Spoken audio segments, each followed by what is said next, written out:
And this is the chapter we're going to tackle today. We're going to talk about cinema therapy and integrating films into therapy.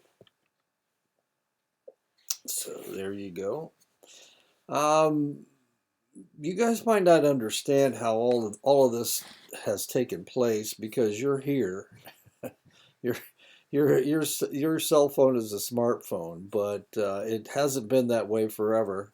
This is what cell phones looked like in 1973. They were they look like walkie-talkies if you have ever seen a World War II movie or a Korean War movie, and they were that actually that big. Then in about 20 years later, they got a little bit smaller, not a whole lot. And if you watch old movies from the 90s, you may see a cell phone like this. If you watch a movie from the 70s or 80s, you're going to see cell phones that look like this. Then we had flip phones, and they were invented in the early 2000s. Then iPhone came out with a phone that looked like this. People liked their cell phones because they were so small, and iPhones, okay. But then they started becoming smarter and smarter and smarter. And of course, this is what you guys have today. The first handheld mobile phone was invented in 1973. It was a Motorola. They became popular in the 90s because people could communicate with each other. What did we have before 1973? We had, what did they call them? Pagers. That's what they were. They were pagers. And what happened if somebody wanted to call you, they'd call your pager number, and it would give you a telephone number to call. Then you'd have to find a payphone, or you'd have to find a phone someplace, and you'd have to dial that number. Cell phones became popular in the 90s and the 2000s. Of course, they weren't very practical until the 1990s. They were very expensive until the 2000s, and now, of course, uh, telephone companies are well. Not only that, the other problem that we had with cell phones is that AT&T owned all of the long distance lines, and they weren't real crazy about losing all that long distance because these are all satellite phones and cell tower phones. And because AT&T had all these landlines, they didn't want to give that up. And so it took a while. The technology was there, but AT&T didn't want to lose their hold on all the long distance. And then all of a sudden, there were other companies that were able to break in to you got T-Mobile now. What else did we have back then? I can't remember. Anyway, AT&T lost their stranglehold on long distance. As wireless networks improved, especially between the 3G and the 4G and 4G LTE, the technology shifted from cell phones to smartphones, and of course that was between 2007 and today.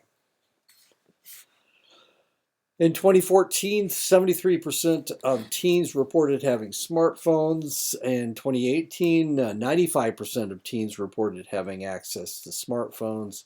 According to the same study, 45% of teens reported using the internet almost constantly. And this is what it looks like today. Uh, Rarely are people interacting with each other. Now they're interacting with people online. We have things that we have never had before. We've always had influencers, but now influencers are making a much, much greater impact.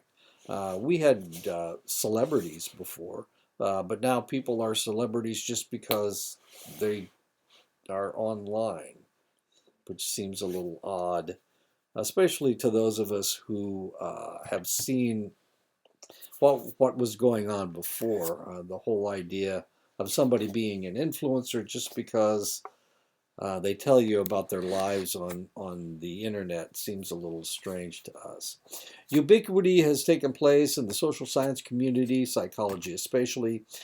are years behind in dealing with good, the bad, and the dangerous of this phenomenon, and we actually aren't sure exactly what is going to happen. Um, it's like every day something new is taking place, and we're not exactly sure what that is. Cinema therapy is a therapeutic process, and my idea is, and there's a reason why I reinstituted cinema therapy. Cinema therapy has been around for a long time. People have been told, "Hey, watch this movie and concentrate on this character," and you can see some of the negative things that are taking place, or you can see some of the positive things or the resilience. Um, so cinema therapy's been around for a while. It became very popular at the beginning of the 2000s, and then it kind of lost its power because people stopped watching. They weren't watching movies as much as they were before. Movies were extremely important, and then all of a sudden, they were watching short videos on the internet. They were watching TikTok, and they started watching TikTok. They started uh, reading Instagram. Um, they started reading Twitter. There's just a ton of them out there. But now cinema therapy is coming back, and the reason it's coming back is because there are more people, or there are uh, more psychologists that are looking at it and saying, when you're in my office, you're not even paying attention to me. You're paying attention to your cell phone. So if I can get you to watch the right kinds of videos, if I can get you to watch this movie, because you will go to movies, if I can get you to watch this movie, maybe if you will focus on this character, it will help you. It can help you. Since there are influencers out there, and since these people are the most important things in your lives, then possibly we can get you to watch this video and concentrate on a certain character. In cinema therapy, we use film to facilitate self understanding, to introduce options for action plans, and to seed future therapeutic interventions. Garden State is about this individual. Individual, that's Zach Braff. He, in the movie, of course, he was instrumental in the death of his mother. And he meets Natalie Portman. He's afraid to fall in love with her because the only person that he has ever loved, his mother, is he killed. Natalie Portman's character has epilepsy, and because of that, she has been treated a little like she's very delicate. Um, Zach Braff's character his father is a psychologist, and his psychology has been treating him with psychopharmaceutical drugs, and his character is an actor who plays an individual who has an intellectual deficit, as weird as that is. And this guy steals his mother's jewelry out of her grave. it's it's an interesting movie. It's one of my son's favorite movies, by the way. Films are selected for both positive and negative associations. Some films dramatize possible solutions. Others show predictable outcomes if dysfunctional patterns remain unaltered. And that's, of course, something that you need people to see. They start doing things, they start heading down a certain path, and you want them to know that, hey, just because you want something good to happen doesn't mean something good is going to happen. Just because you want to be a rock star doesn't mean you're going to become a rock star. Just because you want to be NBA basketball player doesn't mean that everything's going to be roses for the rest of your life. You need to understand that there's a possibility that bad things will happen to you. And of course, that's part of cinema therapy. You know, it's life is a series of paths that you take, and if you take this path, there's always a possibility something negative might happen. Cinema therapy is one more strategy in attaining therapeutic objectives. It presupposes that competent therapists will make use of the insights their clients garner from films. Films can influence behavior positively or negatively. By choosing from an anthology of therapeutically useful films, assigning them strategically, and establishing boundaries for the viewing, therapists can minimize the risks. And of course, you can show people what potentially might happen. Of course, they're not going to look like all the beautiful people that you see in films, but negative things still happen to people. And you need to show them that that is a possibility. And positive things can happen if you keep the right mindset. A film offers a wide range of interpretations determined by the specific needs of a client, by the directions a clinician gives for viewing, and by connections that a therapist helps a client draw. Films are occasionally assigned to reinforce an idea introduced in therapy sessions, but they are more often intended to encourage internal search and insight by the client. The idea is, hey, you're not this actor, but potentially if you keep in a going down a certain path, something positive or something negative can potentially happen. And I've never actually seen this movie. It's kind of a funny story. I guess Zach Galifianakis is his this guy's mentor, and they're in a mental hospital. All three of these individuals, and these two individuals fall in love, and he keeps trying to help him head in the right direction. Cinema therapy does not require a therapeutic discussion of every assigned film. Although discussions usually follow film assignments, some clients experience strong emotional reactions but do not wish to talk about the film. The storyline may have hit too close to home, or the connections with the character may be too revealing. Often, those clients immediately suggest a new way to resolve a problem without verbalizing or even knowing what led to the new idea. We treat their insight as if it were unmediated. Further discussion of the movie would be counterproductive. And of course, different people will get different things from films. So one of the things that you need to do is allow the client to have their own thoughts about a movie, about something that they watch.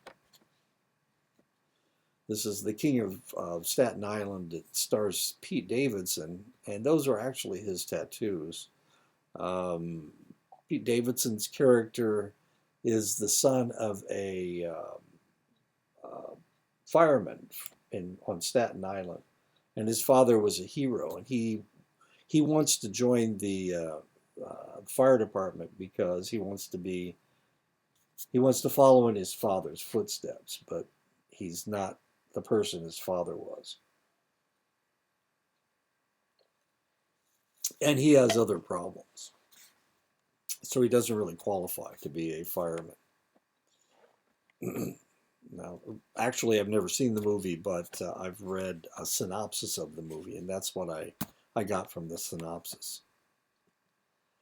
According to Bandura in 1969, the underlying assumption in assigning homework is that desired behaviors introduced in therapy sessions are practiced and mastered in a client's natural environment, leading to effective self-regulatory functions. And this is one of the problems with therapy anyway. One of the problems with therapy is you bring somebody into a sterile environment in the office of the clinician,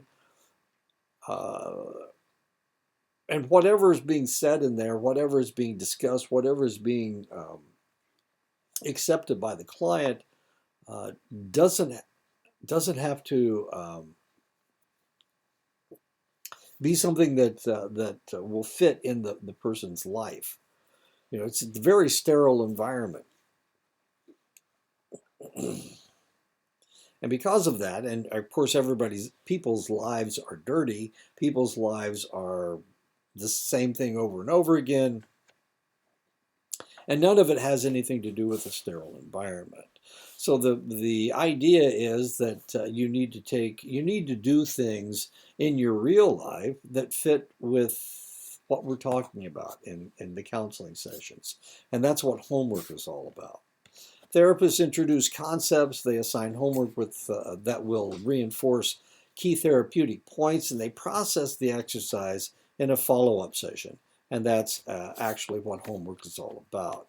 So the Bandura's learning theory has to do with assigning homework, has to do with bringing therapy sessions into your real life. Homework helps therapy be more relevant to daily life. Through practice outside sessions, the effects of therapy can be generalized throughout the client's environment. It has to fit their environment. And you can tell somebody to do this or to do that. And if it doesn't really fit in their environment, it's never going to happen. And it's never going to be the way the therapist thinks it's going to be. Let me give you a quick example. Once upon a time, I lived in Omaha, Nebraska, and at one point, there was a cluster of suicides at a certain high school, Bryan High School in Omaha, right outside of Omaha, actually. So there were these clusters of suicides. Now, the interesting thing about Bryan High School is that it was a Catholic school. And this cluster made the national news because there were five successful suicides, but there were 17 attempts in this one small. It's not that small a school, but it's in this one school there were 17 attempts, and five completed suicides. This is over about a 2-week period. So national news got a hold of it, and the American Psychological Association, the American Psychiatric Association, got all involved in this, and they said, "Well, we'll come and help. We need to stop this right now." And of course, the people at Bryan High School, the parents of the children at Bryan High School, were just scared to death, and they didn't know what to do. So they said, "Sure, come on, help us as much as you can. Send the specialists in." And they did. They sent specialists in from New York City. So all these therapists were coming in from New York City. Now remember, it was a Catholic high school, and most of the therapists coming in were psychiatrists. And most of the psychiatrists in New York City at this point were Jewish. Anyway, they were Jewish. And so they came in and they started doing counseling sessions with the students, trying to stop the suicide, all these suicides that were taking place, suicides and suicide attempts. So they closed down the school for a couple days, and they brought all these counselors in from New York City, and they started counseling. And one of the things they realized was that the counselors from New York City had no clue who the kids were in Omaha, Nebraska, at a Catholic high school. So we got a culture shock taking place. So they're talking that half the time they can't even understand each other because they're speaking. Both of them are. Everybody's speaking English, of course, but one is talking about the world, an environment that is all concrete and high rise, and skyscrapers. And Omaha doesn't have anything like that. The tallest thing in Omaha is a grain elevator. Anyway, so I'm laughing about it, of course. But the positive thing is that everybody was so pissed off. The parents, the children were so upset that these people had no clue who they were, that they rebelled against it. And actually, that's what stopped the suicides.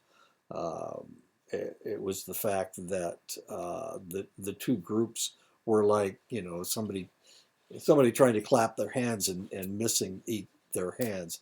They just couldn't make contact with each other. So that actually did stop the suicides. But it was an abysmal failure in essence. The point is that you need to understand the client's environment, and you need to understand that the client's environment is going to be different than the sterile environment of a clinician's office. Therapists use homework assignments in which clients practice new skills or reinvigorate old ones as a technique by which connections can be made between the special setting of the therapy and the client's actual life. Cinema therapy combines realism and imagination. Films are selected to resemble the situation of a client, but through associations, the client derives a wealth of material beyond the content of the film. As clients watch films, they have internal conversations with the characters of a film. They reflect on the relationships they are viewing and think of actions they might take, similar or different from those of the character on the screen, to solve their own problems. Encanto is a really good movie. My grandson just loved it. It's about a family living in Colombia, and they all have magic. All of them have a magic powers except this girl. I can't remember what her name was. Anyway, there's a lot of music. It's a musical. It's very colorful. And it's very poignant because what happens is, despite the fact she has no magic, she develops the ability to hold the family together. And that's it. My grandson just loved it. And the other thing that was really interesting in this movie was there was they had one character that could foresee the future, and eventually they didn't. He was rejected, despite the fact that he had this power to see the future. He was rejected because he knew all the negative things that were going to happen, and because of that, they thought he was causing the negative things. And of course, if you have a character, or if you have a family member that is special, that has special ability like athletic ability or musical ability, and the family focuses on that, a lot of times it can turn out to be a negative thing, despite the fact that this seems to be a positive thing because it disrupts the family. So that's a good movie to watch if that is what the point you're trying to get across. Compliance, although not every client will watch each film assigned, most clients will give this new approach a chance. Usually it takes them by surprise. And you'll have them watch things that they haven't watched before, probably. This is really kind of an interesting movie because he's got a gambling problem and he has to get uncut gems to a certain place. I can't. Anyway, it's Adam Sandler in a dramatic role. But usually it's a surprise, so they're watching something they've never seen before.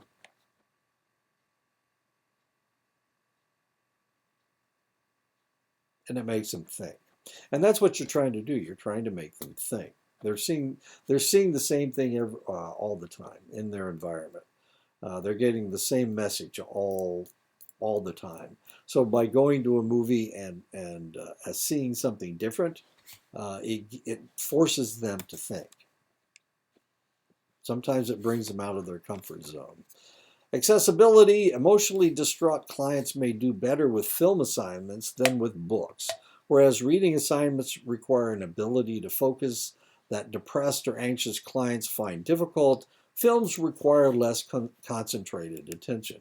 A book will take you, depending on how thick the book is, of course, you can read maybe 100, 150 pages in a day. I can anyway, if I really sit down and concentrate on it. But a movie never lasts more than a couple hours. So it's a little bit easier to watch a movie, a little bit easier to get the message. Books are really important. I love books. I get lots of information from books. But at the same time, they do take time and they take concentration. And if you're depressed or if you have anxiety, it's going to be difficult to sit and read that book to get the message that you need. However, you can watch a movie in an hour, 2 hours, 3 hours. I just watched a movie called what is it? Return to Me. It's about this guy's wife dies in an automobile accident, and she donates her heart. And it turns out that they put it in another young lady, and of course, he falls in love with the new lady, with the lady that has the new heart. He falls in love with her. Kind of interesting.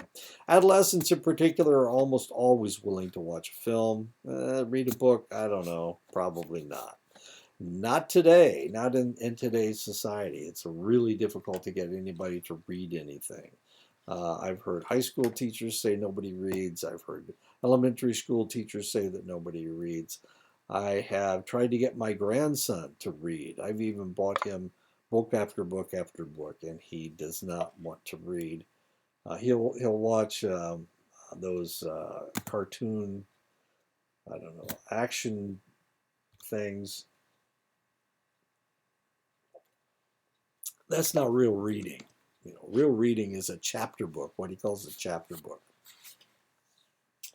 Real difficult to get anybody to watch anything. But he will play video games and he will watch, those YouTube things, those 10-second YouTube things.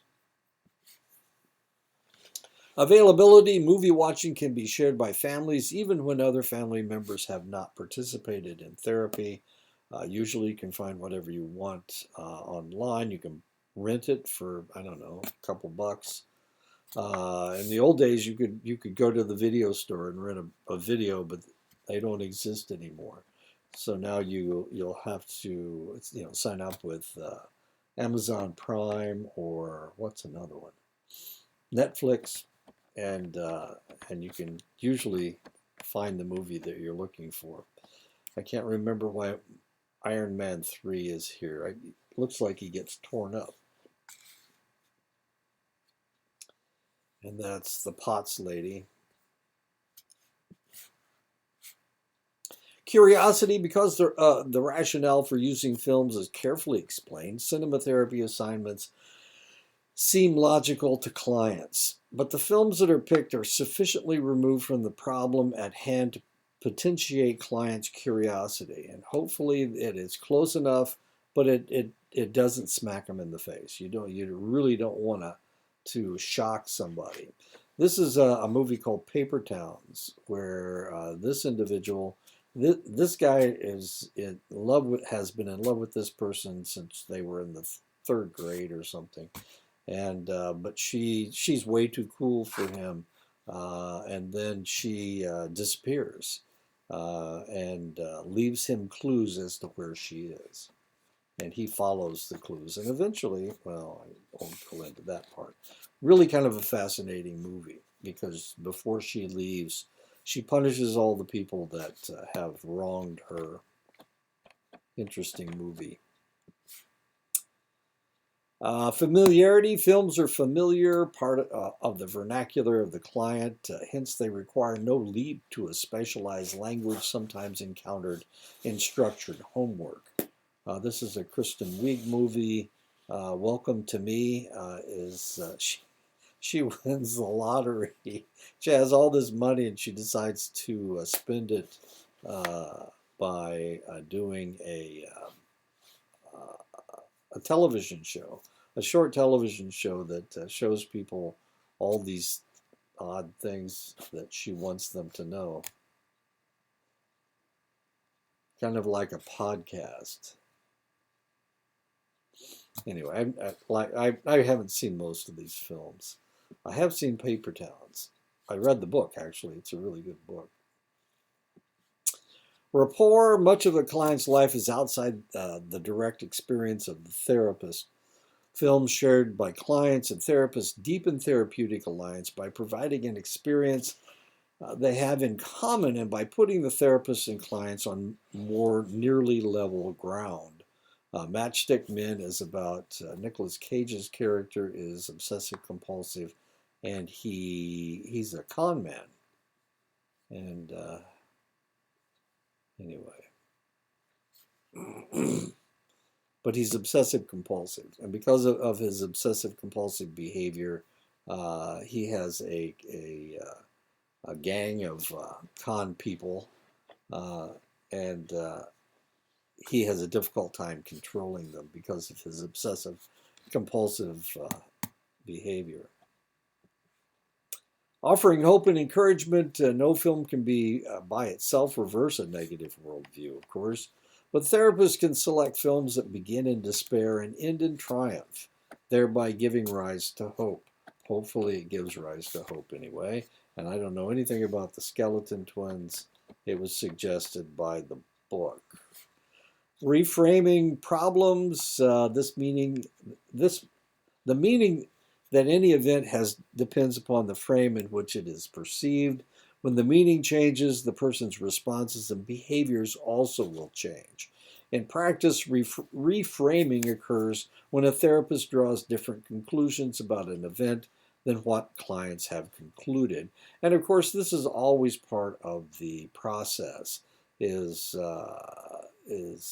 talking about the movie and talking about the characters and talking about what happens in the movie, and of course, people are going to focus on different things. The therapist will focus on one thing, and potentially the client will focus on something totally different. And that's okay because it creates dialogue, and that's what you're trying to do. But it's dialogue from the perspective of this movie. There is no right or wrong in interpretation of a movie. Reframing problems, reframe startle clients and cause them to reconsider earlier judgments. When therapists introduce respectful new perspectives, reframes serve to weaken the dominance of an unchallenged meaning. The reformulations do not have to be profound. Modest reframes can lead to large therapeutic advances. And one of the problems that you will see is people that are depressed, they ruminate, they think about the same thing over and over and over again. And by reframing, sometimes you can shock the client out of that remuneration, that constant repetition of negative thoughts. Fight Club, fascinating movie. In Fight Club, of course, Brad Pitt and what's his name? I can't think of his name. Anyway, these two individuals are actually the same person. And when he's fighting, he's Brad Pitt, and when he's not fighting, he's Edward Norton. That's his name, Edward Norton. Really good actor. Providing role models, some clients reared in emotionally impoverished circumstances have few mentors or guides. They want a better life, but have not met people who demonstrate qualities or behavior from which they can learn. Clinicians help such clients find mentors or may even serve the function themselves. But role models for the specific issues clients are facing may not be at hand. In those cases, film characters are useful substitutes. And of course, Rudy is about a football player that was too small to actually play for Notre Dame, but in the last game of his senior year, he was able to go in and make a tackle, and it was perseverance is what Rudy's about. Now the interesting about this character is it's a real character, of course, and he is an inspirational speaker today. So there you go. It worked for him. Identifying and reinforcing internal strengths. Many contemporary therapists focus more on identifying internal resources than on exploring clients' psychopathology, building on strength rather than weakness.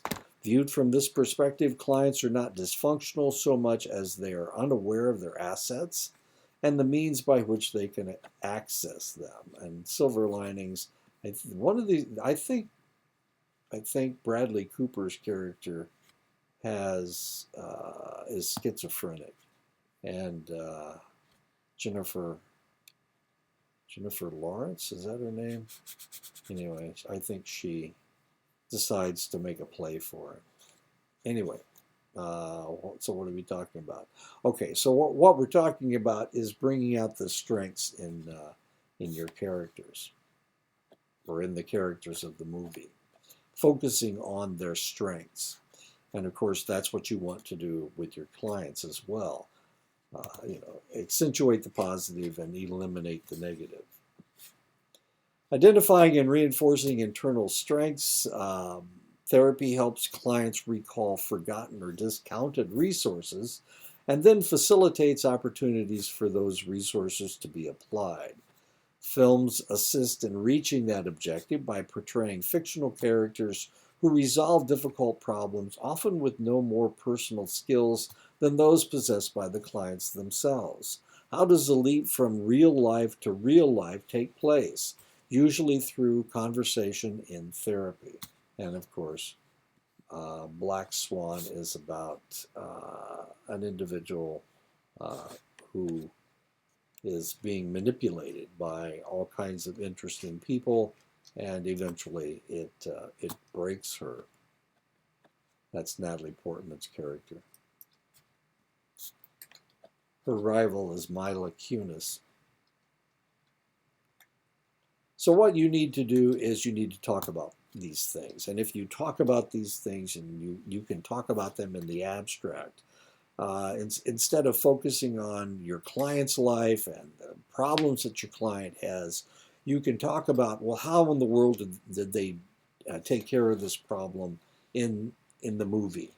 And by talking about that, you can get you can come up with solutions, and potentially they can apply those solutions to their own lives as well. Potentiating emotion. Films trigger emotions and open doors that might otherwise be closed. It is one thing to talk about a problem and quite another to feel it. Particularly for clients who intellectualize, viewing a film that elicits emotion and connecting the film to personal situation enhances therapeutic conversations.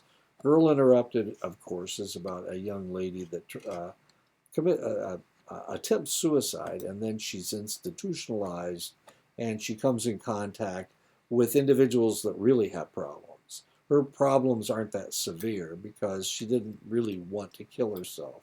She was just trying to get people to pay attention to her.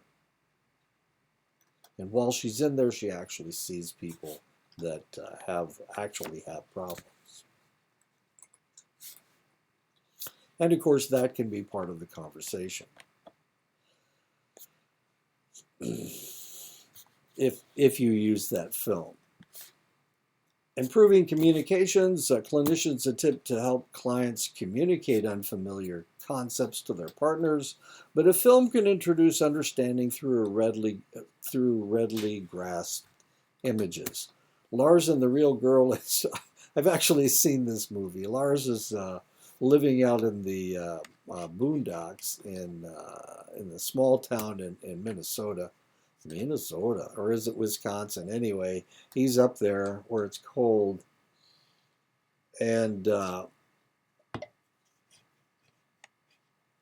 he's kind of slow, but that's okay.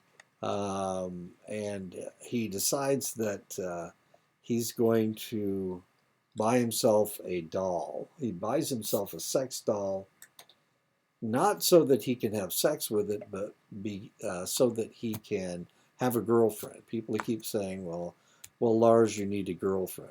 Ryan Gosling is is Lars. Really fascinating. Anyway, so they decide that and it brings out a new side of him. He's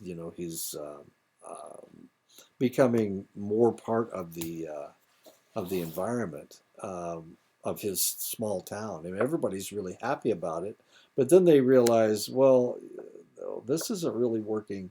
This is wonderful that he is coming out of his shell, but at the same time, we would like him to actually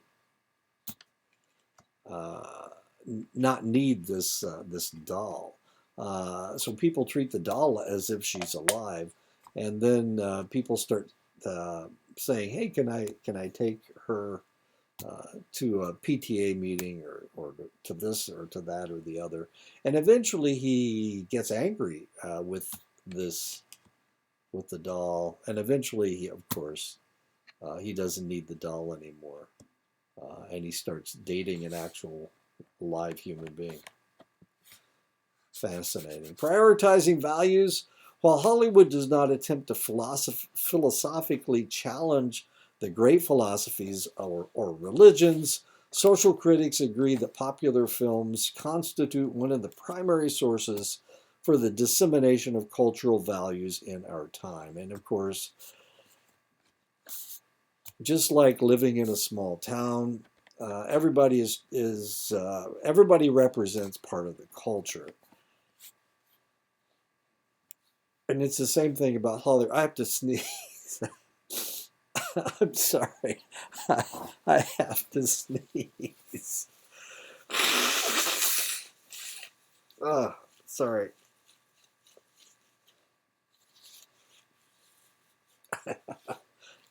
That was fun. Okay. Anyway, okay. So Hollywood represents a culture as well. Now, normally the culture that you see in a film, a Hollywood film, has to do with whoever the author is, and if it's the author has written a story about Chicago, it goes to Chicago. I just watched a movie based in Chicago or New York City or Kansas or Navajo Reservation, the Navajo Nation in northeastern New Mexico, northeastern Arizona, Los Angeles. They all represent different cultures. And the reason that you get those cultures from the film is because the writer is part of that culture and he tries to bring that culture out. And it's not that they're arguing with these cultures. There's a lot of really interesting films. We used to live in Montana among the Hutterites, and they made a movie about Hutterites. Totally different culture. And of course, if you've ever seen the movie, what is it? The Eyewitness? Is that it? I don't know.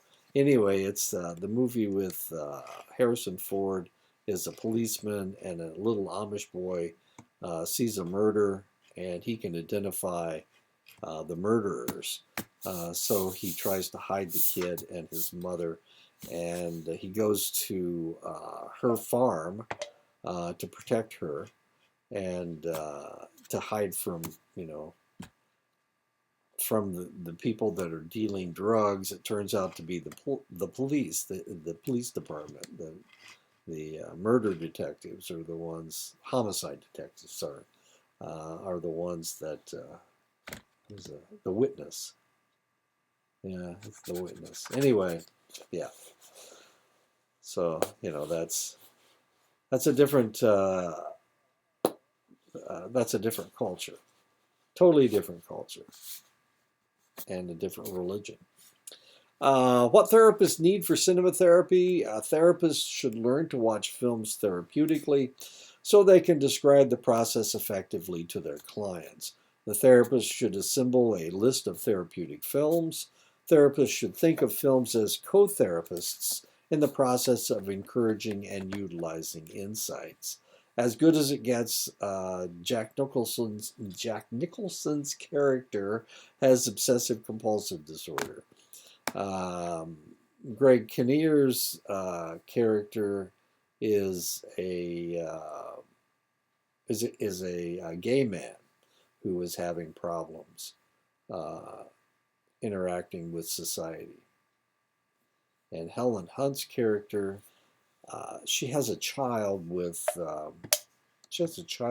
asthma, I think, a severe form of asthma. Anyway, the movies show if you have a character or a client, sorry, if you have a client who is obsessive compulsive, that they might watch this movie and see how people with obsessive compulsive disorder uh, have difficulty interacting with other individuals. So they will see the problems that they potentially are causing in their own lives. I mean, you can talk to them all day about their problems, but seeing it in a film might actually drive it home a little better. Cinema therapy concentrates on characters and their relationships. Critical in cinema therapy is the process of change in and between characters. Clients are asked to pay attention to how characters appear at the beginning, how they react to the conflicts they face, and how they are different at the end of the film. Clients should note how relationships improve to deteriorate through the film, what each character does to make things better or worse, and how the character appears to feel in response to changes. And I'm reading a story right now. I read 2 or 3 books at a time. And sometimes I get them mixed up. When I'm reading kind of a love story where this guy he's fine he's finally decided that he's going to make a play for this lady, and everything's working out fine.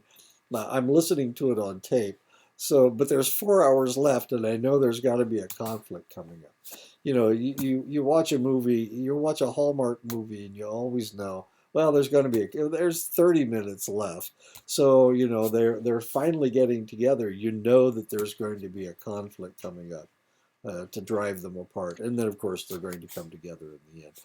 The Virgin Suicides, I'm not really sure what this is about. I don't remember it. In cinema therapy, the client is encouraged to articulate their identifications. Which characters elicit the most and least personal identity? What behaviors would the client like to adopt? How are the issues similar to the client's own issues? Is a character's approach to a problem solving like the client's? What feelings does a client associate with a character? Are these feelings familiar? Good Will Hunting, of course. Robin Williams' character has lost his wife, and he's a therapist. And Matt Damon's character is a genius who keeps people at arm's length. And Minnie Driver is somebody that actually falls in love with Matt Damon's character. But Matt Damon's character is this poor kid from Southie, from South Boston, and he's going nowhere in life because he won't allow himself to try to maintain relationships. So he keeps getting in fights. Ben Affleck is his friend. Really interesting movie. Anyway, he's a genius. So who would you, if you had a client that was brilliant but refused to try to live up to their potential, you might have them watch Good Will Hunting. Or someone that won't let people get close to them, you might have them watch Good Will Hunting. Clients are asked to consider the film's unique voice. How does the film's voice differ from the client's families or friends? And what new perspectives do they hear? What is the new message? What action does the film encourage? How viable are the ideas in the film? If these ideas are potentially useful, how can the client put them into practice? If the ideas are impractical, can they be modified to work for the client? This is really kind of an interesting movie. I've never seen it, but I want to see it. It's about 2 people that try to commit suicide. and they go to a kind of a uh, it's not a hell. It's kind of in between, and it's the title of the movie is Risk Cutters, a Love Story. It's about people that are unsuccessful at committing suicide, and they're kind of in between until they die. Jumpers this way, drowners that way, risk cutters this way, and so these two people interact, and they're in purgatory. It's a purgatory. Anyway, it's uh, it looks like a really fascinating movie because things never quite work out the way you think they're going to work out. Almost any film the client likes can be used productively in therapy, but only if the therapist treats a client's preferences with respect and enters into the exercise with a sense of curiosity about why the client picked that film. Now, a lot of these films that I'm looking at, I've never seen before. And the reason I haven't seen them is because they're not my kind of movies. But if I were talking to my grandson or I were talking to somebody that really likes movies about, I, I don't mind psychological thrillers. I just haven't seen a lot of them, I guess. Anyway, you've got to respect the type of films that your client watches. If they watch slasher films, they obviously they communicate with the client. There has to be some reason why they watch these movies. That's what you're going to have to use because the client is only going to watch a film that they're interested in. If you tell them, well, watch The Sound of Music, if they hate musicals, then they're not going to watch the movie. And even if they start watching the movie, they're not going to finish watching the movie. I can remember when I was like a freshman in high school, I took a friend of mine to West Side Story, and of course, West Side Story is a musical, and he does he hated it so much that after the first song he left. I have no idea where he went. We're like 13 or 14 years old, and he left the movie, the theater. He wouldn't watch the rest of the movie. Of course, we had taken him to the movie, so we had to find him afterwards. He wanted me to go with him, but of course, I wanted to watch the movie. So I watched the movie, and then we found him afterwards. He wasn't very far away. He was down in the lobby eating candy, is what he was doing.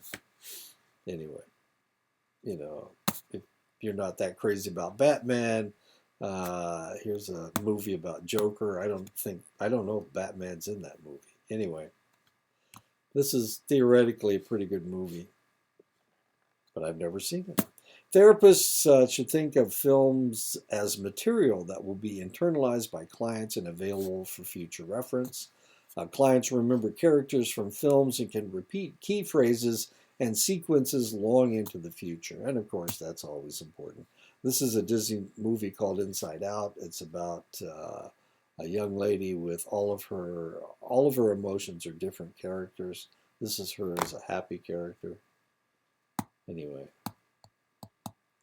so she's trying to figure out what she's going to do. She has moved, and now she's part of her is depressed, and part of her wants to play hockey, but there's no girls' hockey team. It's really kind of a fascinating movie, and in the end, of course,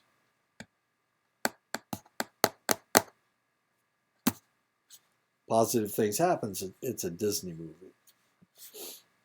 The purpose in using film is to augment therapy. Therapists should not feel obligated to return to discussion of a film merely because it was assigned or because they are curious about a client's interpretation. Although several films can speak to a clinical problem, therapists will find a greater comfort in working with certain films rather than others. And of course, these aren't things that I have, these aren't movies that I've watched, and I'm not exactly sure I would use them in cinema therapy, but they may communicate with you, they may communicate with the client. Clients who are functioning moderately well in their home and work or school environments and whose problems involve interpersonal components are ideal candidates for cinema therapy. Films can be used with individuals, with couples, with families, with adults, with adolescents, with some pre-adolescents. We watched Breakfast Club when it first came out. Of course, all these people are old now. Anyway, we watched Breakfast Club when it first came out. My kids were teenagers, and I think it really helped them because what it showed them was no matter who you are, whether you're the jock or you're the brainiac or you're the weirdo or the popular girl or the thug, it really doesn't matter who you are. What matters is that you are an authentic person. And I think it was good for my kids to see this because both of them were athletes and both of them were brainiacs. And you know, you always feel like you're being rejected by a certain part of the school population. And I think the film showed them that they could be who they were, brainiac and athlete, and still be part of this school environment. They could fit in, just like the people in Breakfast Club were able to fit in. And they did. They had friends who were all kinds of interesting people.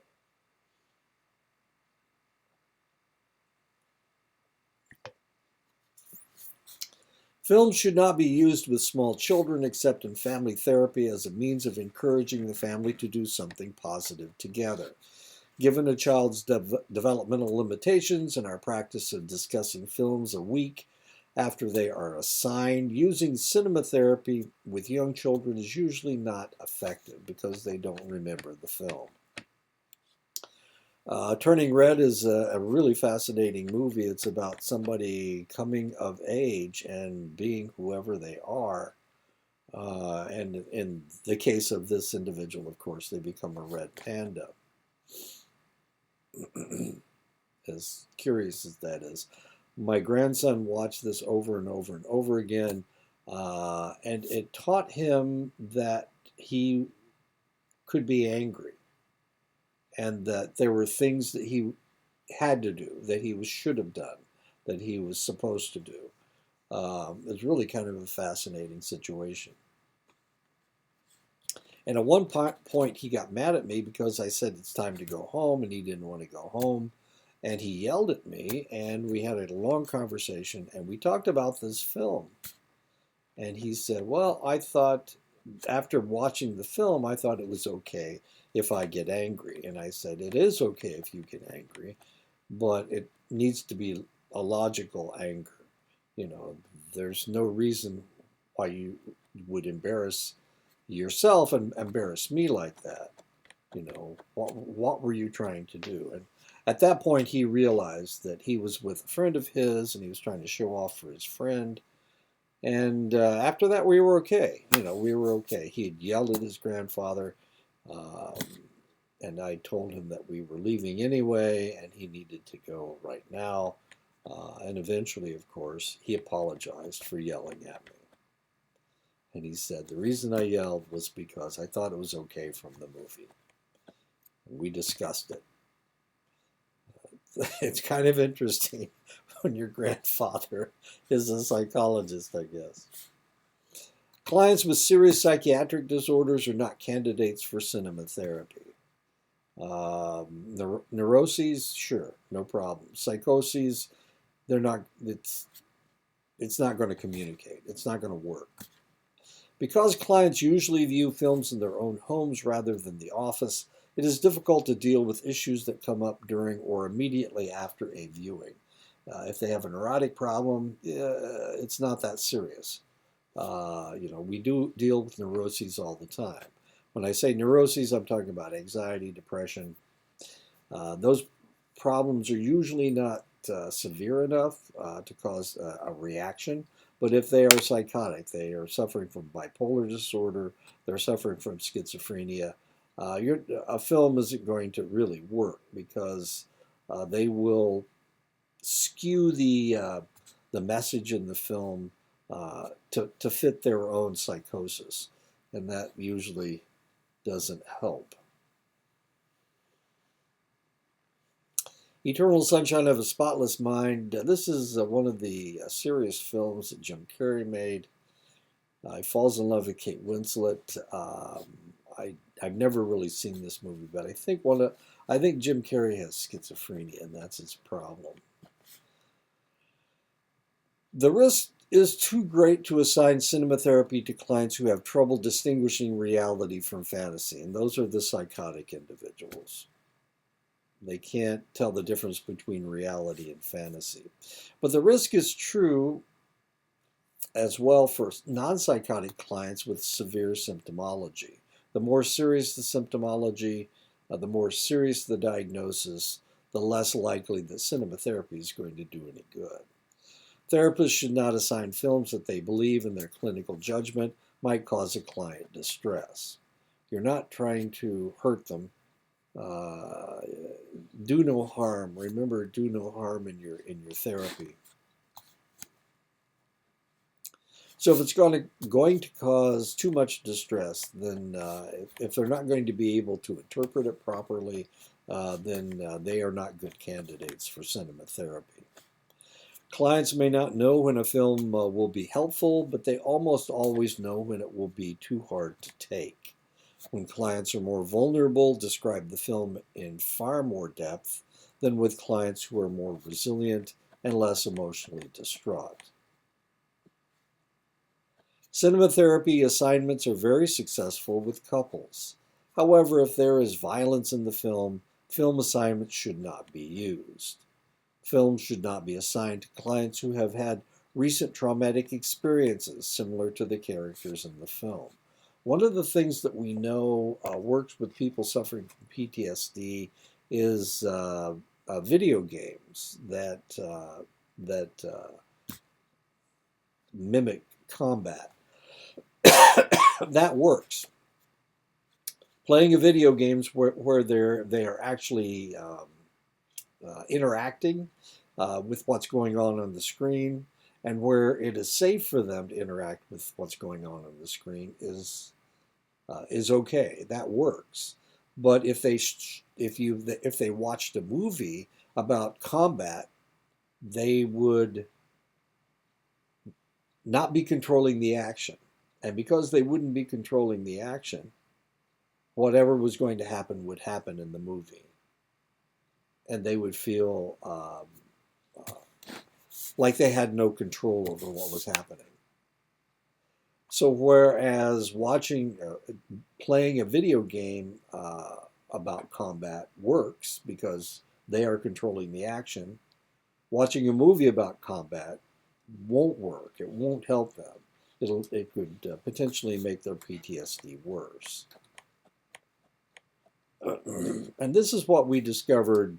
We've known this for a while, but Saving Private Ryan was very difficult for combat veterans. It was very difficult, especially for World War II veterans. It was especially difficult for World War II veterans who had actually landed on D-Day, like my dad.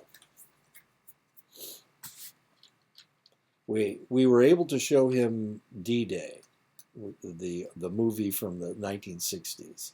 That was okay. That worked. But if Saving Private Ryan, with all that blood and gore, he wouldn't have been able to handle it. If a therapist thinks that a certain character in a film fits the client in ways that will be offensive, the therapist should not assign the film. If a client expresses a dislike of films in the intake interview, cinema therapy should not be used. Only with people that are willing to watch movies and stay through the whole movie.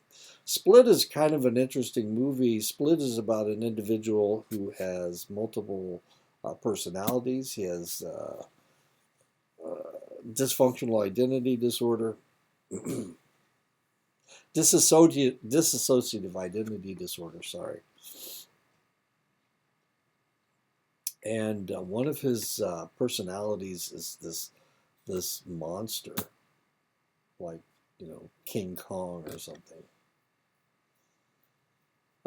Anyway, so if somebody has dissociative identity disorder or has anger issues, this would not be the movie for them. And if they don't like movies, then don't use it. This is not for everybody. You can't just find a movie that fixes everybody. It doesn't work that way. Only certain people can handle this type of therapy. Since cinema therapy was developed, negative reactions to films assigned by therapists have been rare. The worst case scenario appears to be when clients indicate that a film seems off target and irrelevant to their needs. They just won't identify with them. Usually a second film assignment will prove more successful, especially if the second film is chosen by the client. They know what they can handle, and they know what they want to handle. So if the first film didn't work, then usually they can pick one that actually does work.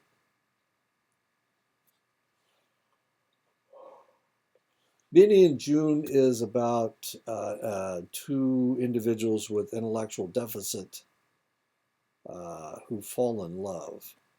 Johnny Depp is one of the individuals. Morgan, Mary Stuart, Master Antonio.